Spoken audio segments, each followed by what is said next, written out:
Last lecture में अपन लोगों ने जहां पे एंड किया था भाई, तो अपन लोग कर रहे थे एक क्वेश्चन। जहां तक मुझे याद है मैंने एक होमवर्क दिया था क्वेश्चन, जिसमें कॉन्सेंट्रेशंस इनिशियल अगर पता हो तो क्यू की वैल्यू रिएक्शन क्वेश्चन की मदद से हम लोग इक्विलिब्रियम पे क्या कॉन्सेंट्रेशंस आएंगी वो पता कर सकते हैं। वो सीखा था हमने। इस पे कुछ और क्वेश्चंस करेंगे, केपी केसी पे कुछ क्वेश्चंस करेंगे, और देखते हैं आज डिग्री ऑफ डिसोसिएशन तक पहुंच पाते हैं क्या। मतलब अपना एम है कि थोड़ा डिग्री ऑफ डिसोसिएशन तक आज थोड़ा पहुंचे। 2-3 क्वेश्चन अपन करेंगे। तो रिएक्शन क्वेश्चन हम लोगों ने लास्ट क्लास में पढ़ा था। This is something that we studied in last class. एक क्वेश्चन हम कर रहे थे, उसके 3 पार्ट्स थे, 2 पार्ट हमने सॉल्व कर लिए थे, और थर्ड पार्ट जो था वो होमवर्क था। या तीनों कर लिए थे? थर्ड पार्ट होमवर्क था ना? हाँ, थर्ड पार्ट होमवर्क था। तो भाई थर्ड पार्ट का आंसर बताओ।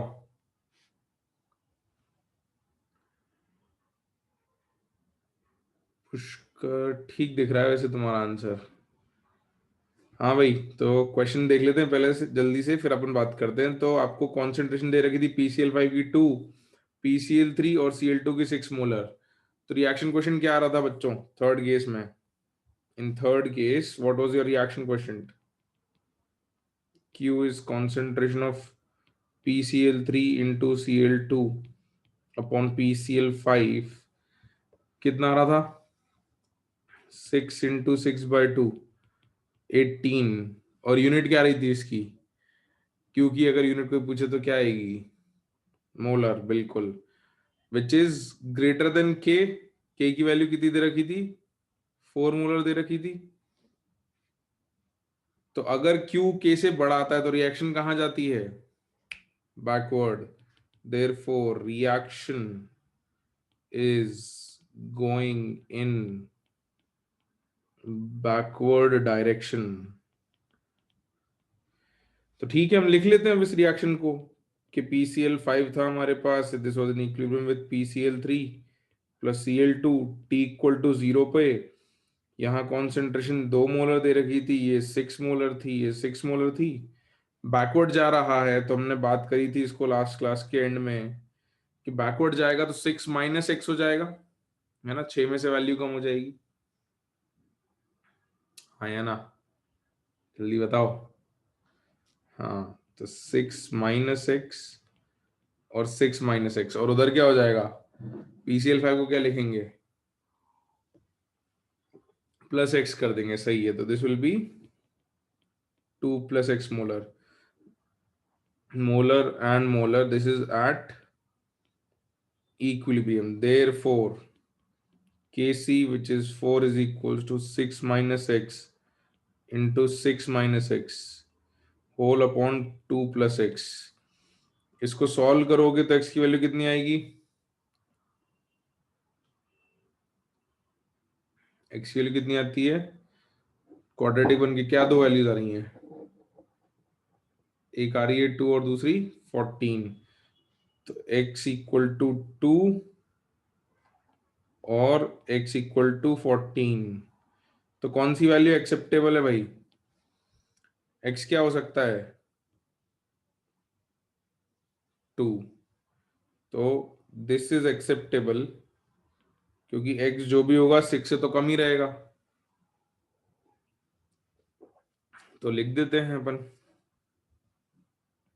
therefore at equilibrium concentration of PCl5 which is 2 + x is 4 molar, concentration of Cl2 which is 6 - x is also 4 molar, and concentration of PCl3 is 6 - x is also 4 molar. This is your answer. यही आया था सब लोगों का? ऐसे ही किया था? Good good, very good. चलो, तो कुछ क्वेश्चंस और करते हैं हम लोग कॉन्सेंट्रेशंस लिखने के, केपी निकालने के और केसी लिखने के। फिर हम आगे बढ़ेंगे डिग्री ऑफ डिसोसिएशन पे ना। हाँ करते हैं ना अक्षत बेटा, चिंता मत कर, अभी मैं क्वेश्चन करवाऊंगा तुमको, चिंता मत करो, बहुत सारे क्वेश्चन करेंगे अपन। लिखो बच्चों, नेक्स्ट क्वेश्चन लिखो। Write down your next question.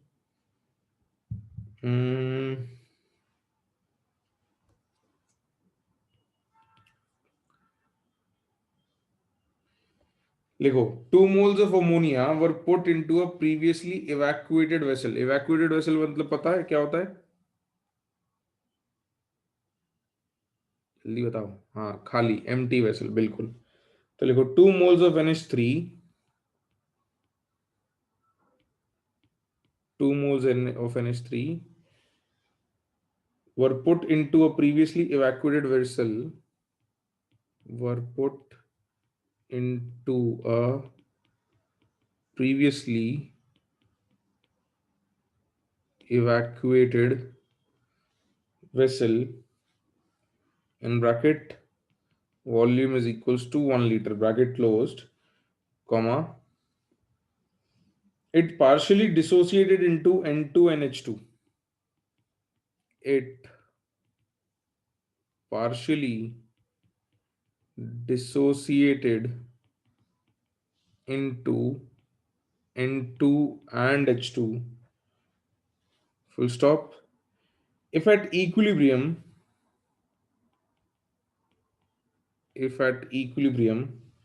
1 mole of NH3 is present, 1 mole of NH3 is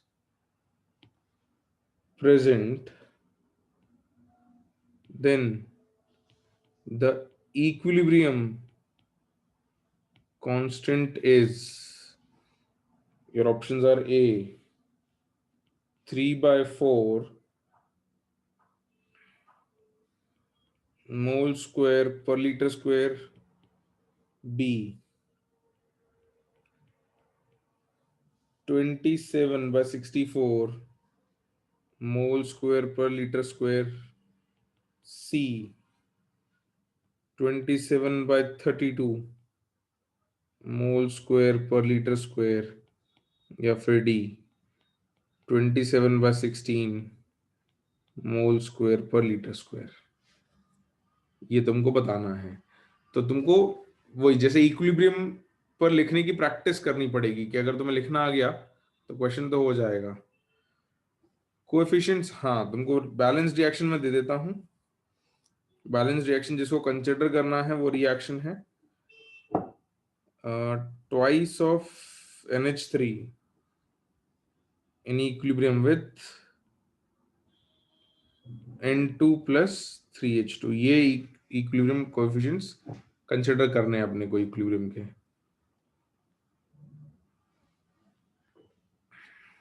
Ayush solve किया क्या? देख जरा, चेक कर, मेरे को थोड़ा गड़बड़ लग रहा है।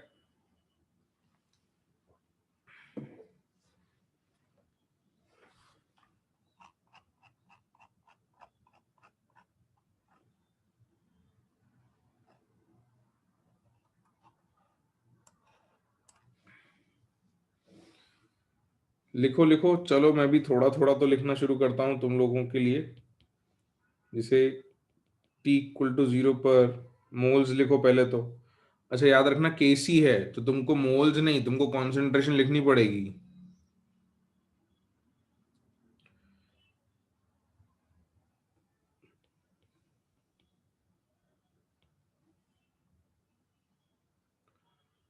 तो अभी तक मेरे को ईशान का बस सही आंसर मिला है।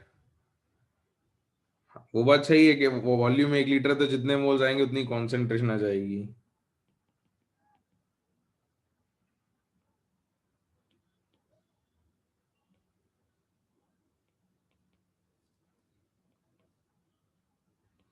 ऐसे लिखा था क्या भाई? देख लो जरा स्क्रीन पर कि अगर अमोनिया को 2 - 6 करते हैं तो N2 और H2 कितना बनता है।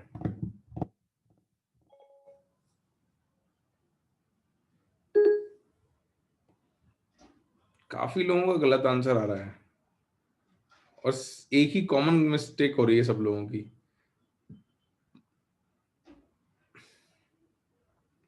वैसे तो 2x और x लेके भी आ जाएगा आंसर, क्योंकि तुम्हें मोल्स चाहिए अल्टीमेटली। तो सिंस 2 - x is 1, तो x की वैल्यू 1 आ जाएगी। तो यहां पर जब मोल्स करो लिखोगे तुम तो ये 1 मोल आ जाएगा, ये हाफ मोल आ जाएगा, और ये 3/2 मोल आ जाएगा।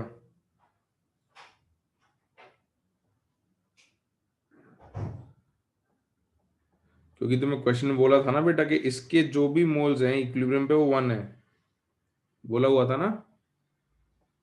तो हमको नहीं पता था कि भाई कितना आगे गया, तो हमने पहले उसको 2 - 6 लिख दिया। तो अगर ये ये दो खत्म होते हैं तो ये एक बनता है।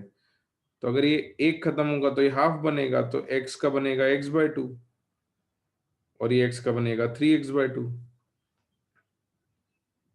समझ में आ रहा है सबको? मतलब ये लिखने का तरीका है। लिख तो इसको तुम 2 - 2x भी सकते थे, इसको तुम 2 - 2x लिखते तो ये x हो जाता और ये 3x हो जाता। बट उन सबसे भी वैल्यू तो 1, हाफ और 3/2 ही आती, क्योंकि फिर x की वैल्यू हाफ आती है उस केस में। तो ये वैल्यूज तो यही आएंगी फाइनली। तो बस ये वैल्यूज निकालना था आपको। तो वॉल्यूम आपको दे रखी है, वॉल्यूम इज 1 लीटर। तो कॉन्सेंट्रेशन भी आ गई, ये 1 मोलर, ये 0.5 मोलर, और ये 1.5 मोलर। ये कॉन्सेंट्रेशन हो गई इक्विलिब्रियम पे। अब तो सब आंसर निकाल सकते हैं। तो केसी आ जाएगा आपका N2 की पावर 1 H2 की पावर 3 अपॉन NH3 की पावर 2। वैल्यूज रख दोगे तो 1/2 इंटू 3/2 की पावर 3 अपॉन 1 का स्क्वायर। तो कितना आ रहा है भाई ये? 27/16 आ रहा है।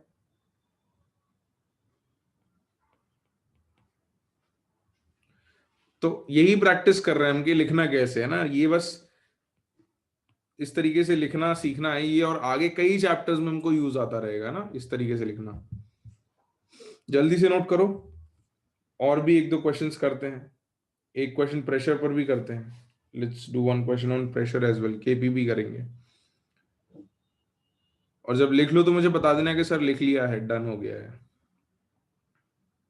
हाँ, स्टोइशियोमेट्री थोड़ा रिवाइज करना पड़ेगा बेटा, करके रखो स्टोइशियोमेट्री रिवाइज, बिल्कुल जरूरी है। कर लिए सबने? ठीक है, चलो नेक्स्ट क्वेश्चन पे आ जाते हैं। Let's come on to next question. लिखो NH4HS solid in equilibrium with reaction दे रखी है पहले। NH4HS solid in equilibrium with NH3 gas plus H2S gas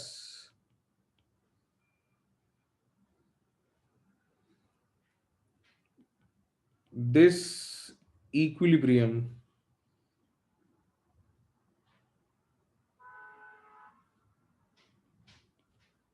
is obtained at 25 degrees Celsius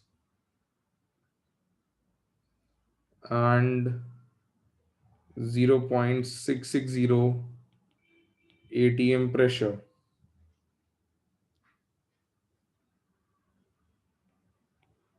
What is the value of Kp for this reaction? Your options are A 0.109, B 0.218, C 1.89, या फिर D 2.18।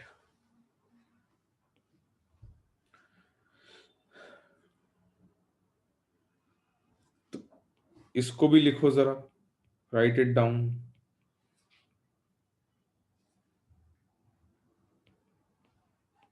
NH4HS solid in equilibrium with NH3 gas and H2S gas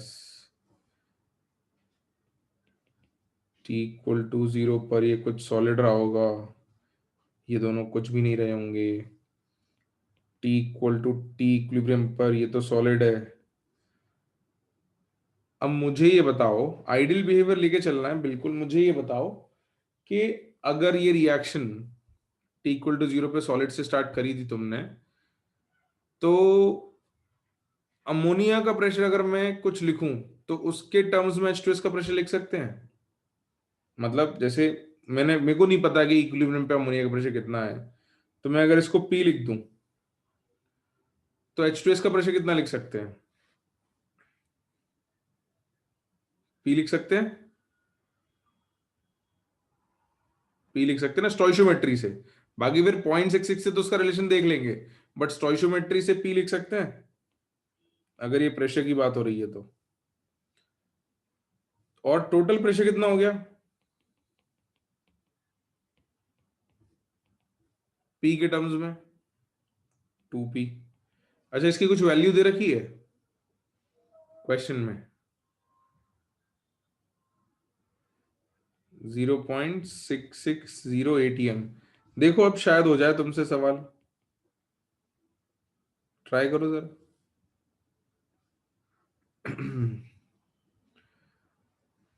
विजिक्षु बेटा, same कैसे होगा pressure? तो stoichiometry याद कर थोड़ा, gaseous state में कुछ पढ़ा था भाई। अमोनिया और H2S के मोल्स बराबर बनेंगे कि नहीं बनेंगे? हाँ स्नेहा ठीक है बेटा, इससे केपी निकालो। हाँ अक्षत सही है। तो मोल सेम है, तो अगर same conditions of temperature pressure में मोल्स भी सेम आ गए, sorry same conditions of temperature और वॉल्यूम में मोल्स भी सेम आ गए, तो प्रेशर सेम ही आएगा ना बेटा। दो गैसेस एक ही डब्बे में रखी हुई हैं, अब वो डब्बा के अंदर टेम्परेचर सेम है, वॉल्यूम सेम है, और दोनों गैसेस के मोल्स भी बराबर है, तो प्रेशर भी बराबर ही आएगा ना। हाँ भाई, तो केपी क्या लिखेंगे हम कि KP is partial pressure of NH3 into partial pressure of H2S, तो दैट इज P का होल स्क्वायर विच इज 0.33 का स्क्वायर या 1/3 का स्क्वायर। तो कितनी आ रही है केपी की वैल्यू?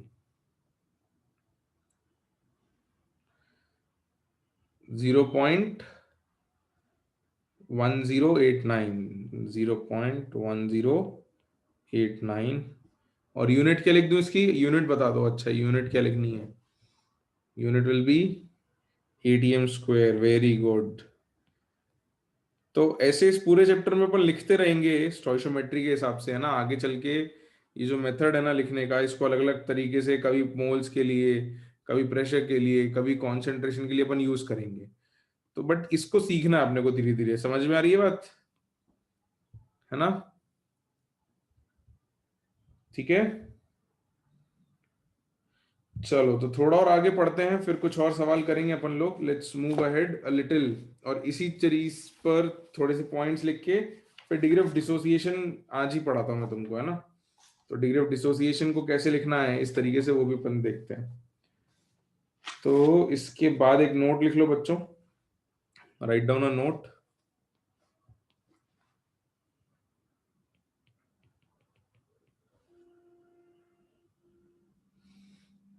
लिखो, if K is large,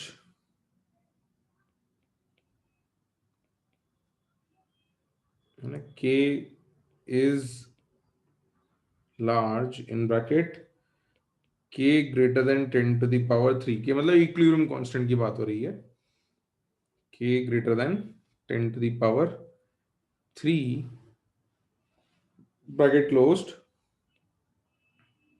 then at equilibrium conditions,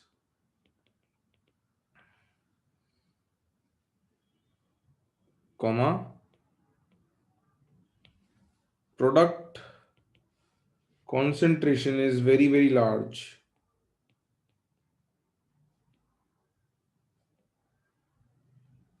Product concentration is very very large as compared to the reactants, as compared to the reactants, full stop. And the equilibrium is said to be, या and मत लिखो, full stop के बाद सीधे direct लिख दो, The equilibrium is said to be forward shifted।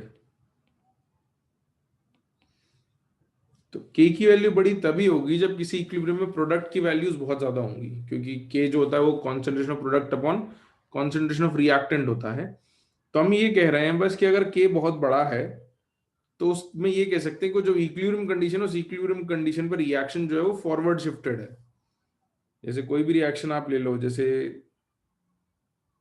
Let's say आपने reaction ले ली भाई कि आपके पास twice of NO2 in equilibrium with N2O4 है।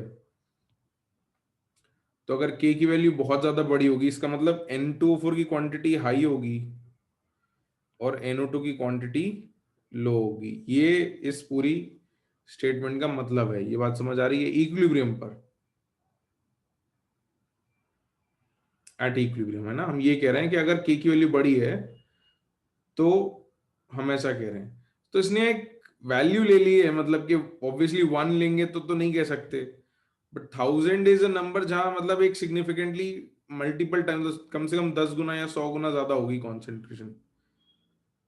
तो इस वजह से अपन ने उसको ये मतलब जनरल ऑब्जर्वेशन से लिख दिया कि के की वैल्यू अगर बहुत बड़ी है 10⁻³ मतलब 1000 से बड़ी है तो हम इसके आगे उसको फॉरवर्ड शिफ्टेड जनरली कहते हैं। वो वैल्यू का इतना यूज नहीं है। होता क्या है, क्वेश्चन में तुमसे ये पूछ लेते हैं कि के की वैल्यू दे रखी है 4.8 इंटू 10⁻⁶, तो इक्विलिब्रियम फॉरवर्ड शिफ्टेड होगा या बैकवर्ड शिफ्टेड। तो इसलिए, और वैल्यू इतना इंपॉर्टेंट नहीं है जितना ये समझना है कि के की वैल्यू बड़ी होने पे उसको फॉरवर्ड शिफ्टेड कहते हैं। या ये कह दिया कि भाई के की वैल्यू है 1.6 इंटू 10⁻⁻⁹, तो अब इक्विलिब्रियम फॉरवर्ड शिफ्टेड है या बैकवर्ड शिफ्टेड कहलाएगा? क्या कहलाएगा? बैकवर्ड शिफ्टेड कहलाएगा। तो बड़ी वैल्यूज के लिए कोई कहे कि के की वैल्यू 10 है तो ये फॉरवर्ड शिफ्टेड है बैकवर्ड शिफ्टेड, तो यहां हम जनरली नहीं कहते हैं 10 पर, हम नहीं कहते, हमको थोड़ी बड़ी वैल्यूज चाहिए, 10 की पावर्स बड़ी चाहिए, उसके लिए हमने इस स्टेटमेंट को लिखा है। तो बड़ी वैल्यूज के लिए जैसे एक पॉइंट लिखा है, ऐसे ही एक और पॉइंट लिख लो कि if k is very small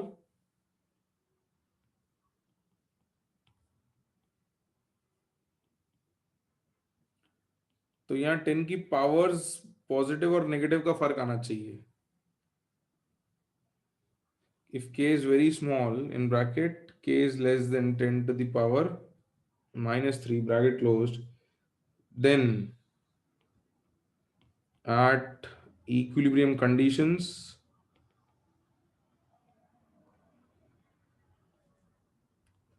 comma concentration of reactants is much greater than concentration of products, and the equilibrium is said to be shifted in backward direction।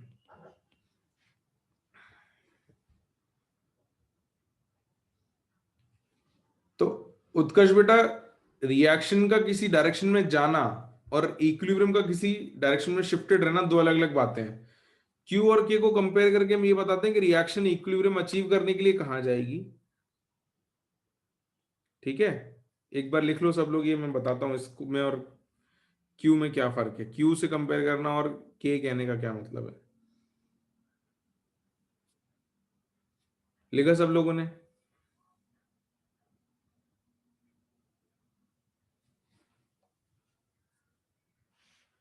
नहीं वैभव? तो देखो, मैं एग्जांपल बता रहा हूं, इसको लिखने की जरूरत नहीं है, अपन वही रिएक्शन ले लेते हैं। चलो लेट्स से आपके पास N2O4 giving you 2NO2 reaction है। तो ये T=0 पे इसका आपके पास ये गैस थी और ये गैस है, इसका आपके पास 1 atm प्रेशर है, ये कुछ भी नहीं है। और T=T इक्विलिब्रियम पे ये आ जाता है आपके पास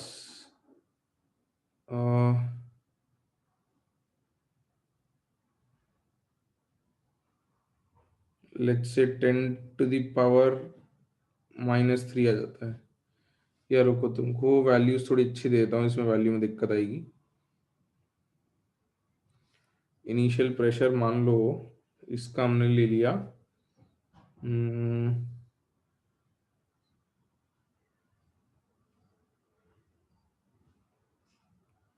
2010 ATM,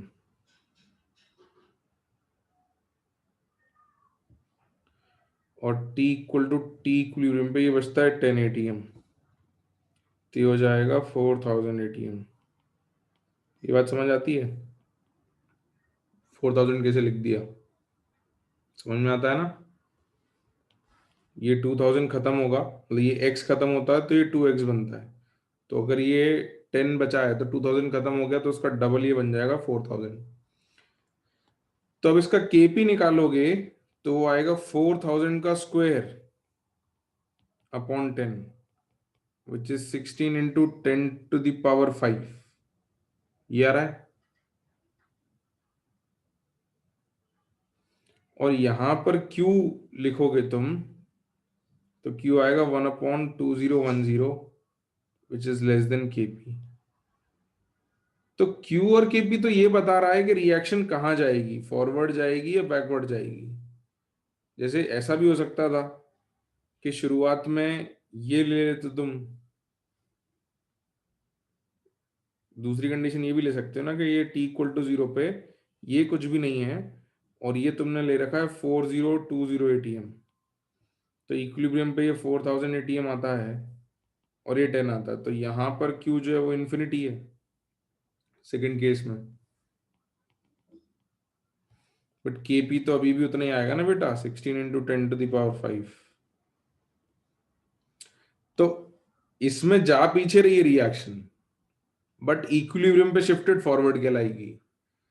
ठीक है, तो दो अलग अलग चीजें हैं। क्यू ये डिसाइड करता है कि इक्विलिब्रियम पर जाने के लिए उसे कहाँ जाना है, फॉरवर्ड जाना है या बैकवर्ड जाना है।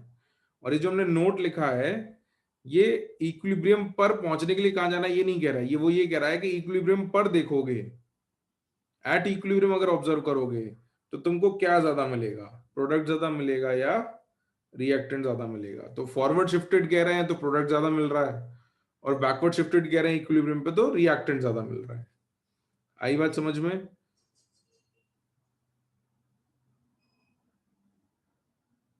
हाँ सही है, ऊपर वाले केस में क्यू जीरो आएगा। अच्छा, मैंने 1/, लिख दिया, यहाँ जीरो आएगा, सही बात है, जीरो आएगा फर्स्ट वाले में। ठीक है,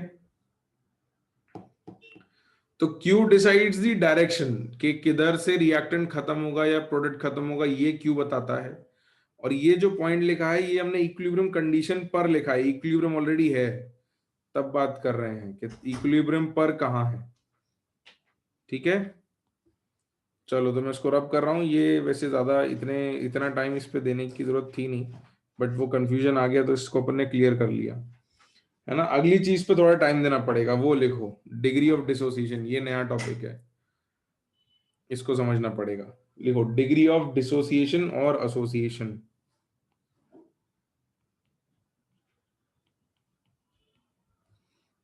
डिग्री ऑफ डिसोसिएशन और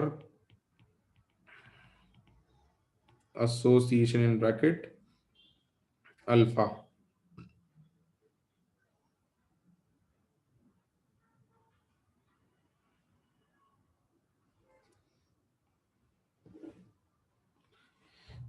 तो अभी तक जो चीज हम लिख रहे थे, जैसे एक्स यूज कर रहे थे या प्रेशर लिख रहे थे, तो हम क्वांटिटीज में लिख रहे थे, यूनिटरी मेथड हम क्वांटिटीज पे अप्लाई कर रहे थे, उसी तरीके से लिखना। लेकिन डिग्री ऑफ डिसोसिएशन का यूज करके कैसे लिखना है वो हम समझते हैं। और डिग्री ऑफ डिसोसिएशन हमको ये बताती है कि एक में से कितना टूट रहा है। That is what basically degree of dissociation means. तो मैं लिखवा देता हूं, इसको समझाता हूं मैं, बट बेसिकली उसका मतलब बस इतना ही है कि एक में से कितना। That is what degree of dissociation actually means. तो लिखो नंबर 1 डिसोसिएशन के लिए लिखते हैं,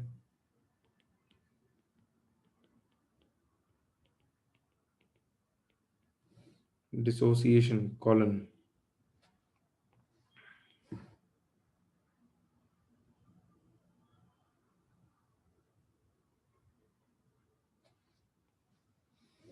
लिखो, the degree of dissociation is the fraction of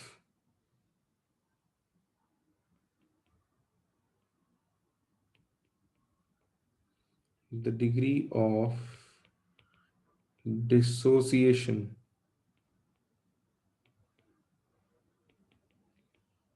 is the fraction of 1 mole dissociated is the fraction of 1 mole dissociated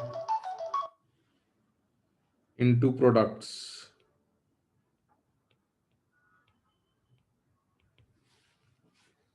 Dissociated into products.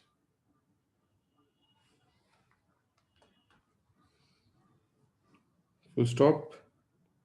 Therefore, alpha is equal to number of moles dissociated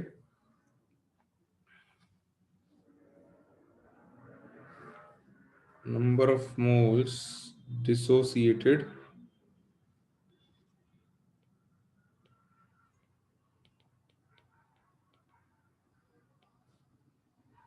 upon initial number of moles taken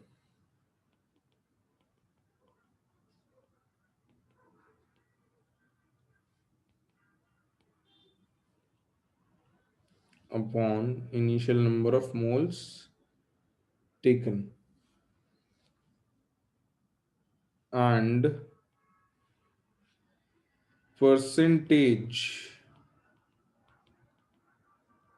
dissociation is equal to alpha into 100, which is moles dissociated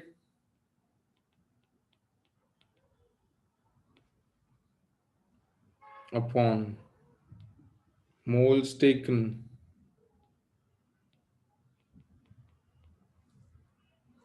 into 100.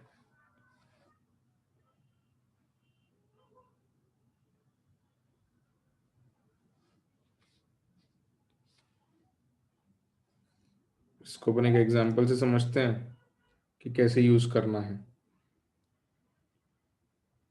Example, A subscript N, तो कोई molecule है जिसमें n atoms है, ये टूट रहा है into n times of a.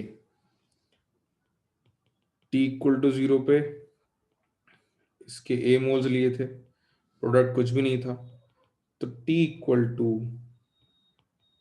t equilibrium पर हम लिखते थे ये a में से x खत्म हो गया,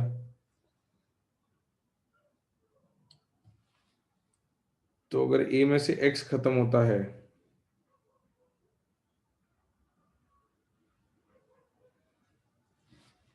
तो प्रोडक्ट कितना बनेगा, n इंटू एक्स, है ना, n इंटू एक्स बनेगा. भाई ये एक खत्म हो रहा था तो ये n बन रहा था, तो अगर एक से n बनता है तो x से बनेगा n इंटू एक्स. सही बात है ना. हाँ,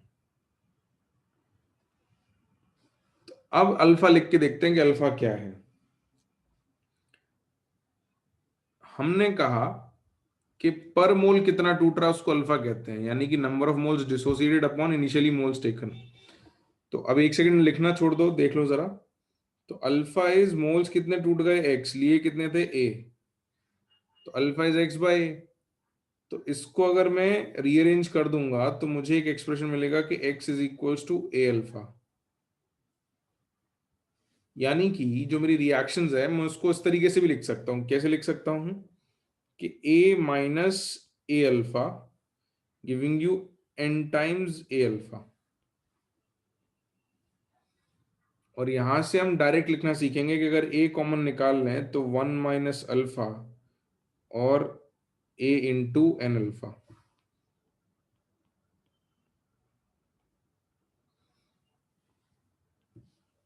सुनना इसको ध्यान से.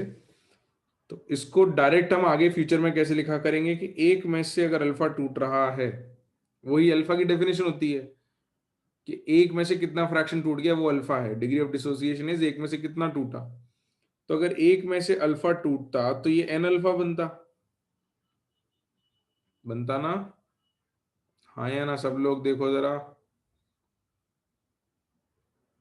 तो ये एन अल्फा बनता, तो ए में से टूट जाएगा ए इंटू वन माइनस अल्फा या ए इन माइनस ए अल्फा, तो प्रोडक्ट बन जाएगा एन टाइम्स ए अल्फा। तो इसी को लिखने का एक तरीका अलग है कि कभी डिग्री ऑफ डिसोसिएशन की मदद से लिखना हो तो ऐसे लिखेंगे। एक्स में मोल्स होते हैं डायरेक्ट, या डिग्री ऑफ डिसोसिएशन में लिखने का तरीका हम सीख रहे हैं, इसको यूज करेंगे। भी बहुत सारे एग्जांपल्स करवाऊंगा मैं भी तुम लोगों को, तो मैं भी करवाता हूँ, है ना। यहां तक लिख लो, this is the way to right.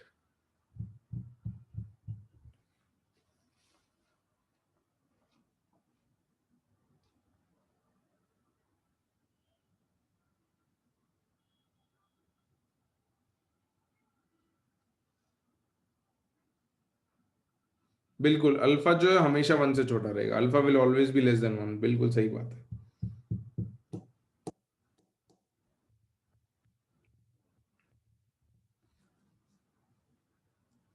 लिख लिया यहां तक सब लोगों ने? जल्दी लिख लो बेटा, लिख लो। यहां से हमारे पास एक फॉर्मूला बन के आ जाएगा, therefore total number of moles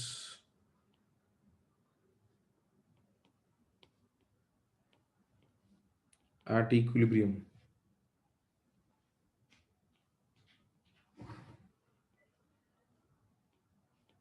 alpha के टर्म्स में अगर लिखना है, अभी मैं स्नेहा चिंता मत करो बेटा, बहुत सारे एग्जाम्पल करवाऊंगा अभी इसके ऊपर, तुम्हें अभी आ जाएगा ये लिखना। मतलब ये तो अभी पहली बार लिख रहे हैं, हम इस पे बहुत एग्जाम्पल करेंगे, है ना, काफी सारे। तो ये इतनी बार प्रैक्टिस हो जाएगी, बहुत ऑब्वियस हो जाएगा। तो टोटल मोल्स कैसे आएंगे? ए एन के मोल्स हैं a minus a alpha, plus product के मोल्स हैं n times of a alpha. तो इसको रीअरेंज करोगे तो मिलेगा a plus n a alpha minus a alpha, you'll get a plus a into, या ए अल्फा कॉमन निकाल लो, a alpha into n minus one, और इसको कॉमन निकालेंगे तो a into one plus N minus one into alpha. ऐसा कुछ expression बन के आ जाएगा अपने पास टोटल मोल्स का।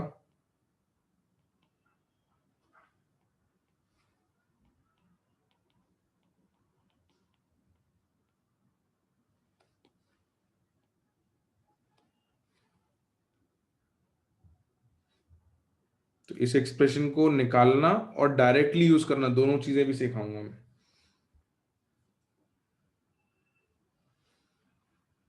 तो अभी तुमने एक के सॉल्व किया है, अभी मैं तुमसे बहुत सारे केस सॉल्व करवाता हूँ। एन आइडेंटिफाई कैसे करना है, एन क्या है वो भी सीखेंगे।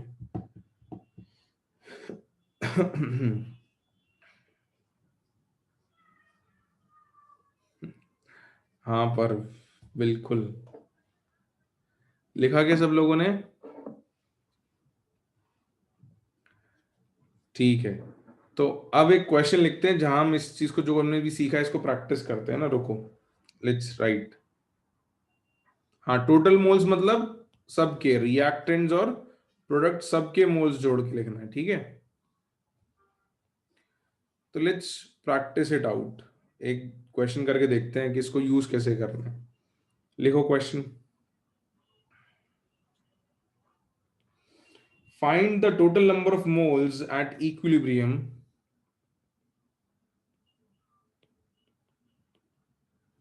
find the total number of moles at equilibrium in the following cases.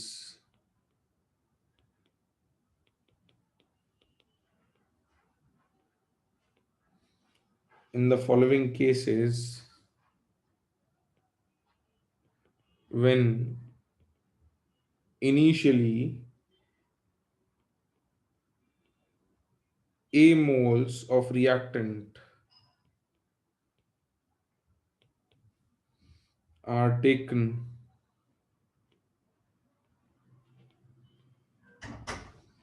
and degree of dissociation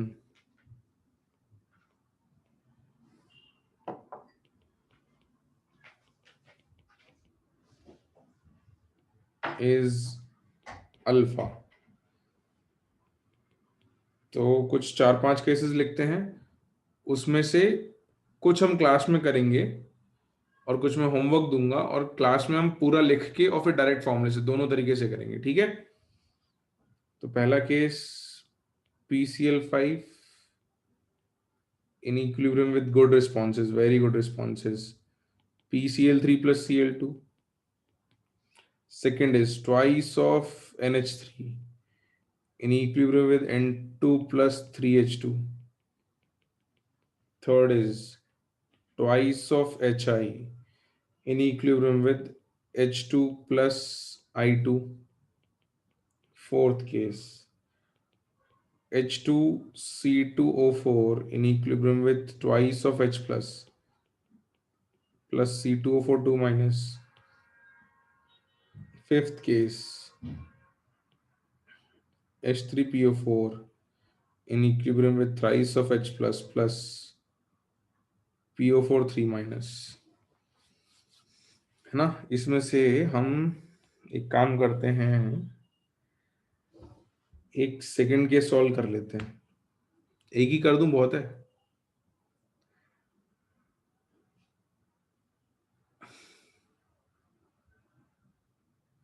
fourth, चलो ठीक है, दो कर देता हूं मैं, बाकी 3 होमवर्क रहेंगे आपके लिए, ठीक है। सेकंड और फोर्थ कर देते हैं, बाकी होमवर्क रहेंगे। लिख लिया क्वेश्चन सबने? एक बार लिख लो, उसके बाद में बात करते हैं।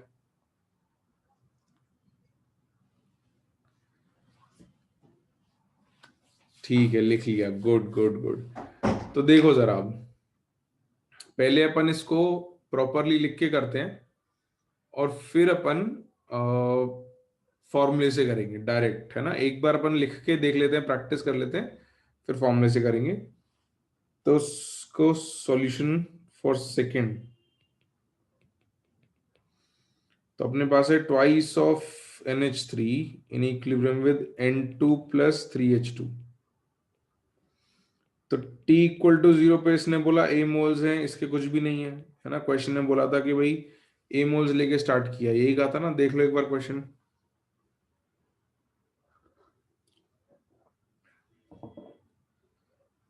हाँ, अब अगर डिग्री ऑफ डिसोसिएशन अल्फा है, तो T equal to T equilibrium, सुनना ध्यान से, या चलो इक्विलिब्रियम से पहले अपन एक स्टेप बढ़ा लेते हैं। ये अगर 1 - अल्फा होता है, सुनना, एक में से अल्फा टूटता है, तो N2 कितना बनेगा स्टोइशियोमेट्री के हिसाब से? तो 3 आंसर है मेरे पास, अल्फा, 2 अल्फा और अल्फा/2। सोच के बताओ क्या सही है। ये दो खत्म होते हैं तो ये एक बनता है, ये दो से एक बनता है। सोचना जरा, दो से एक बनता है तो एक से कितना बनेगा? हाफ। तो अल्फा से कितना बनेगा? अल्फा/2, अल्फा खत्म हो रहा है ना। हाँ, तो ये बनेगा अल्फा/2। और H2 कितना बनेगा इसी लॉजिक से, बताओ जरा सोच के।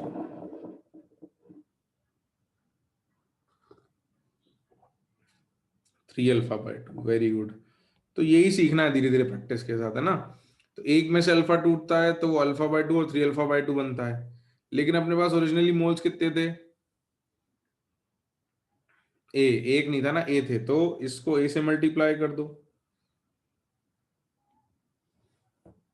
आई बात समझ में? या मैं एक अगले स्टेप में लिख देता हूं उसको।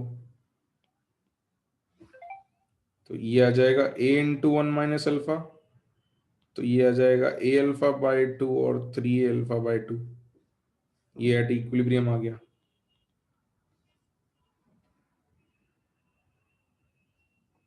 है ना। तो एक में से जो टूटता है वो अल्फा, और जो इनिशियल मोल्स थे वो ए। अब टोटल मोल्स लिख लेते हैं, इन सबको सम करना जरा। ये तो A - A अल्फा हो गया, तो दिस प्लस दिस टोटल करना जरा, कितना आ रहा है? करो।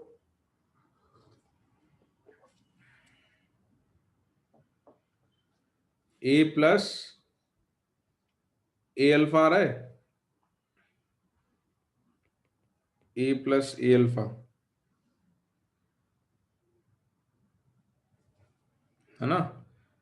अच्छा, एक चीज और मैंने कही थी, एक तुमने प्रॉपरली लिख के देखा, हम दोनों चीजें करेंगे प्रैक्टिस, लिख के देखेंगे और फॉर्मूले से भी निकालेंगे। अब हमको इसको फॉर्मूले से करना है। हमारा फॉर्मूला क्या था? फॉर्मूला हमने लिखा था a into one plus N minus one into alpha, ये फॉर्मूला लिखा था ना। तो फॉर्मूले में हमको n चाहिए होता है, अगर n आ गया तो हमारा काम हो जाएगा।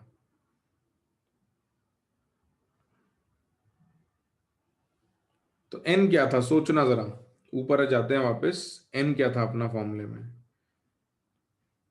एक रिएक्टेंट से कितने प्रोडक्ट बनते हैं वो n था। एक रिएक्टेंट से कितने प्रोडक्ट बनते हैं, एक से था ना।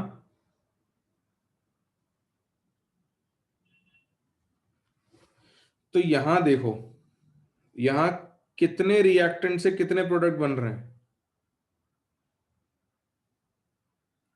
दो से चार बन रहे हैं ना। तो इसको कैसे देखेंगे? देखो, दो रिएक्टेंट से चार प्रोडक्ट बन रहे हैं, तो एक रिएक्टेंट से कितना बनेगा? दो प्रोडक्ट। देयरफॉर n की वैल्यू क्या आएगी? टू। वैल्यू रख दो फॉर्मूले में।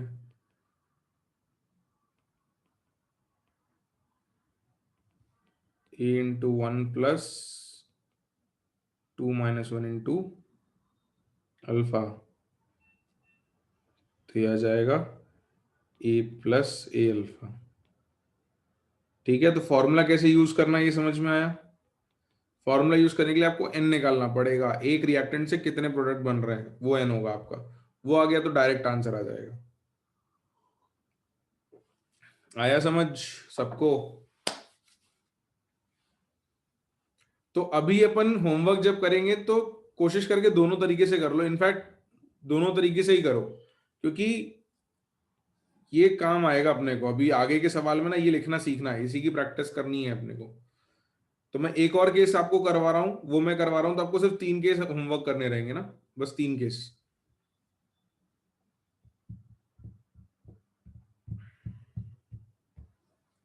ठीक है, चलो। तो फोर्थ केस और कहा था ना अपन ने, H2C2O4 वाला। तो इस बार कोशिश करना कि मेरे साथ साथ तुम भी लिखते चलो प्रैक्टिस के लिए, ठीक है। स्क्रीन पे से पूरा पूरा छापने की जरूरत ना पड़े। तो T इक्वल टू जीरो पे इसके A मोल्स ले लो, और इन दोनों के कुछ नहीं है। तो इसको अगर वन माइनस अल्फा करते हैं तो प्रोडक्ट लिखो जरा।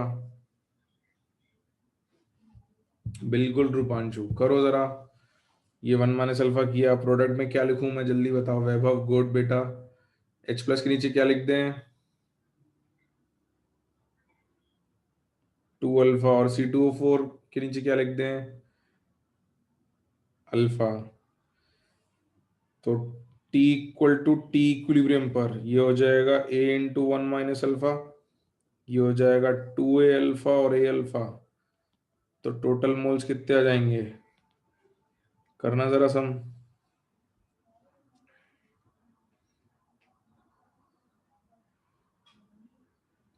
A plus two A alpha, यही आ रहे हैं भाई। देखो अब फास्ट हो गया ना लिखना अपना, जल्दी हो गया काम। और जल्दी हो जाएगा, तुम चार तीन चार और कर लोगे ना, बहुत ही क्विक हो जाएगा। क्योंकि ये फिर एक बार फील आ जाती है तो बहुत क्विक हो जाता है। फॉर्मूले के लिए n की वैल्यू निकाल लेते हैं। n की वैल्यू क्या है यहाँ पे, जल्दी से बता दो। यहाँ तो क्लियर दिख रहा है, एक ही रिएक्टेंट है, एक से तीन, तो n की वैल्यू थ्री। ठीक है, बाकी तीन करेंगे अब अपन लोग। विजिक्षु बस ये है, देख यहाँ रिएक्टेंट कितना है, एक, और प्रोडक्ट कितना बन रहा है, दो और एक तीन, तो एक से तीन प्रोडक्ट बन रहा है। तो जो एक से बनेगा वही अपना n हो जाएगा। पिछले वाले केस में क्या था, जल्दी देख ले। दो थे रिएक्टेंट और प्रोडक्ट कितना बन रहा था, एक प्लस तीन, टोटल चार बन रहा था। तो दो से चार बन रहा था, तो इसको n नहीं ले सकते। दो से चार बन रहा अपने को चाहिए, एक रिएक्टेंट से कितना बनेगा, तो एक से बनेगा दो, यूनिटरी मेथड, तो उसको अपन ने 2 लिख दिया था। ठीक है, ए से मल्टीप्लाई क्यों कर रहे हैं बेटा? क्योंकि ए मोल्स थे। देख ये क्या देता है कि एक में से इतना खत्म हो गया, एक मोल में से अल्फा मोल खत्म हुए। तो अगर ए मोल्स थे तो उसमें से ए अल्फा खत्म हो जाएंगे, है ना। एक में से अगर मान ले 0.1 खत्म होता है तो 10 में से 1 खत्म हो जाएगा ना।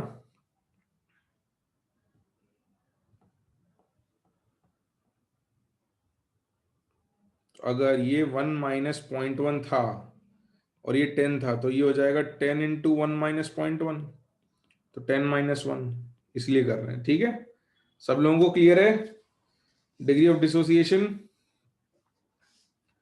ठीक है, अब इसी तरीके से एसोसिएशन के लिए लिखते हैं बच्चों कि डिग्री ऑफ एसोसिएशन कैसे लिखना है। तो this was degree of dissociation. ये होमवर्क है, मैं लिख देता हूँ, मार्क कर देता हूँ उसको। ये होमवर्क करना है अपने को, this is your homework. 3 part है होमवर्क में, ये करके लाने हैं अपने को। इजी है ना, मुश्किल नहीं है। अच्छा, ये डिसोसिएशन हो गया था। सेकंड अपने को लिखना है एसोसिएशन। चीजें जुड़ेंगी जब डिसोसिएशन टूटा हुआ था, कंप्लीटेड। ठीक है, पर अगली क्लास में डिस्कस करेंगे अपन इसको। सेकंड लिखो एसोसिएशन।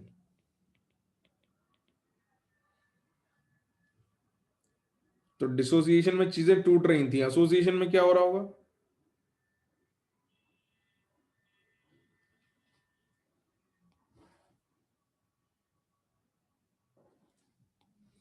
जुड़ जाएंगी, उल्टा हो जाएगा, कॉम्बिनेशन हो जाएगा। तो उल्टी रिएक्शन ले लेते हैं कि भाई अब एन एटम्स ऑफ ए जो हैं वो मिलके जो है ए एन बना रहे हैं। N atoms of A combine to form A N.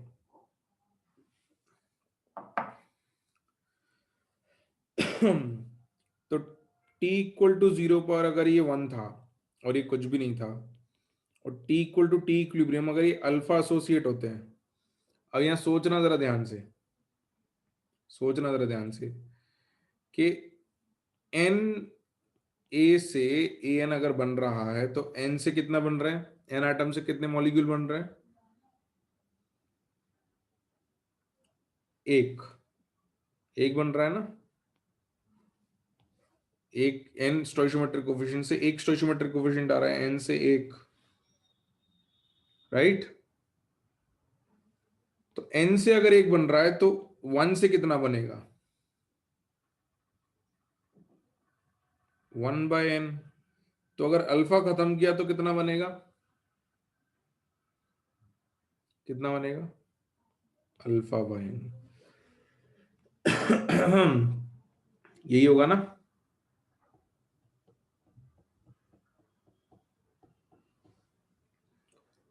तो ये आ जाएगा अल्फा/n। तो टोटल मोल्स कितने होंगे? 1 माइनस अल्फा प्लस अल्फा/n, तो हो जाएगा 1 माइनस 1 - 1/n अल्फा। अगर एक मोल लिया तो, और अगर इनिशियली 1 मोल, और अगर इनिशियली n a मोल्स ले लोगे,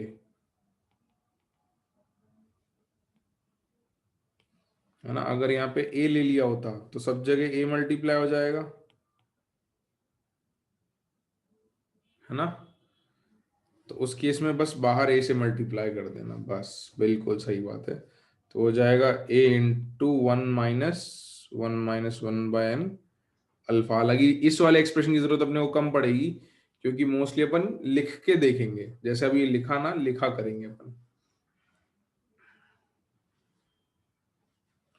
तो बेटा स्नेहा 1 माइनस अल्फा इसलिए ही है कि एक में से जो टूट जोड़ेंगे वो डिग्री ऑफ एसोसिएशन हो जाएगा। That is your degree of association, क्योंकि एक में से फ्रैक्शन होता है ना, इसलिए 1 माइनस अल्फा। ठीक है, लिखा यहां तक सब लोगों ने?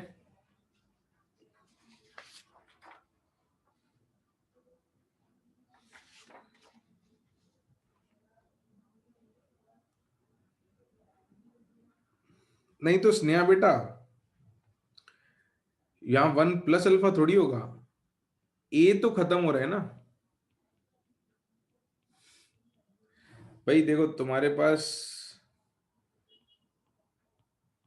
छोटे छोटे बॉल्स रखे हुए थे और तुम इनको जोड़ जोड़ के दो दो बॉल्स के पैकेट बना रहे हो। तो तुमने अगर 6 बॉल्स खत्म कर दिए, 6 बॉल्स को यूज कर लिया, तो वो तो माइनस ही करना पड़ेगा ना बेटा।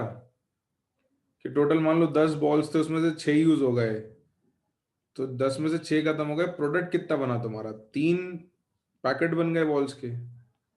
मोल कॉन्सेप्ट भूल गए सब, है ना? तो वही किया है ना? हाँ वैभव, तो इसलिए ये इंडिविजुअल थे, ये जोड़ जोड़ के बड़े बड़े पैकेट बन रहे हैं ना। ठीक है, चलो। तो अब जो है वो केपी लिखने वाला टॉपिक है, writing KP using alpha, but वो टॉपिक थोड़ा सा बड़ा है।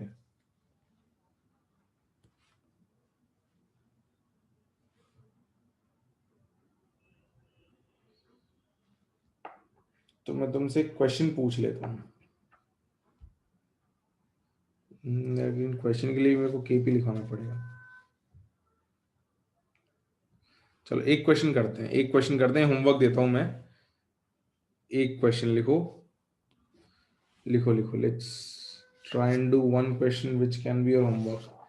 एक तो हम सिर्फ अल्फा के ऊपर कर सकते हैं, है ना, डिसोसिएशन वाले के ऊपर। ये होमवर्क रहेगा भाई, है ना, this will be your homework. इसको हम डिस्कस करेंगे नेक्स्ट लेक्चर में। थोड़ा सोचना पड़ेगा, गैसियस स्टेट का यूज होगा इसमें, मैं थोड़ा हिंट दूंगा आपको। लिखो question.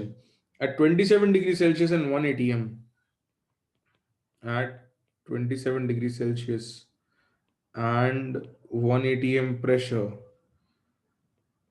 comma,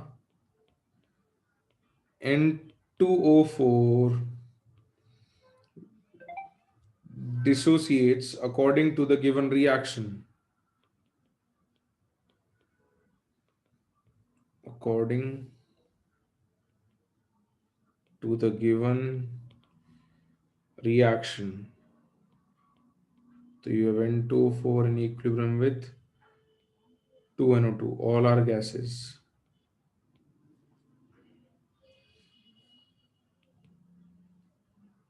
Then, what is the degree of dissociation?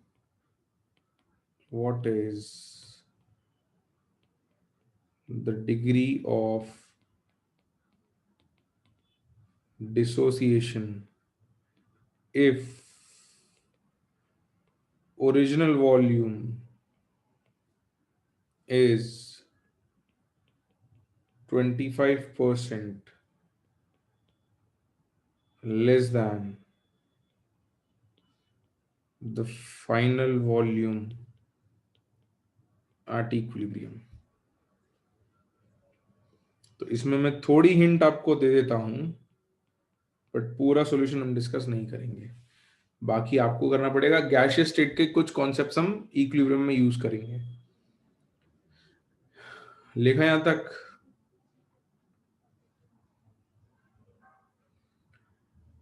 ठीक है, तो एक इक्विलिब्रियम दे रखा है हमको, N2O4 in equilibrium with 2NO2, और यहाँ T = 0 पर इसका मान लो लेट कर लेते हैं 1 मोल है। आप ए मोल्स भी लेके चल सकते हो, उससे कोई फर्क नहीं पड़ेगा, बट 1 मोल ले लिया है ना। और ये ब्रैकेट में लिख लेना क्वेश्चन में, temperature and pressure are constant, temperature and pressure are constant. तो ये कुछ भी नहीं था। और T इक्विलिब्रियम पर अगर डिग्री ऑफ डिसोसिएशन अल्फा है, तो इसको 1 - अल्फा लिखेंगे। तो प्रोडक्ट को कितना लिखेंगे भाई? प्रोडक्ट को कितना लिखेंगे? 2 अल्फा, ठीक है। अच्छा, इसमें टोटल मोल्स और वॉल्यूम की बात कर लेते हैं। तो T = 0 पे टोटल मोल्स कितने हैं? 1। और T equal to T equilibrium पे कितने? 1 प्लस अल्फा। अच्छा, वॉल्यूम के बारे में कुछ रिलेशन दी हुई है कि original volume is 25% less than the final volume. तो लेट मैं फाइनल वॉल्यूम को कर लेता हूं क्योंकि उसके हिसाब से इनिशियल वॉल्यूम दे रखी है। तो अगर फाइनल वॉल्यूम v है तो इनिशियल वॉल्यूम को कितना लिख सकते हो तुम? 25% लेस है, मतलब इसमें से 25% कम करना है, यानी 75% हुआ ना। 75% हुआ ना। तो ये 3/4v। अब इससे ज्यादा हिंट नहीं दूंगा मैं, इसके आगे तुम दिमाग लगाना, फिर इसको अपन अगली क्लास में सॉल्व करेंगे। ठीक है। तो डिग्री ऑफ डिसोसिएशन शुरुआत जब हमने की थी तब थोड़ा हो सकता है कंफ्यूजिंग लग रहा हो, बट धीरे धीरे कॉन्फिडेंस आ गया।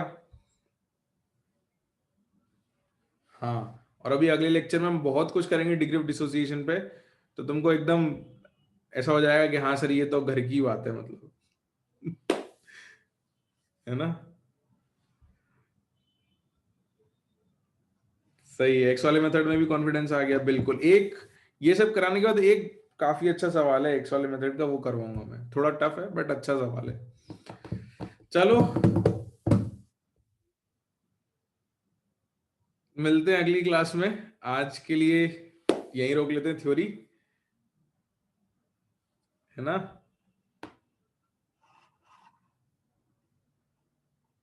ओके पुष्कर, बिल्कुल बिल्कुल मैं कर दूंगा। ठीक है, देखते हो रूपांशु, लेट्स सी। चलो, तो अभी अपन आज का लेक्चर यहाँ एंड करते हैं, और अगले लेक्चर में ये होमवर्क कर जरूर लाना, है ना, पक्के से। मिलते हैं अपन।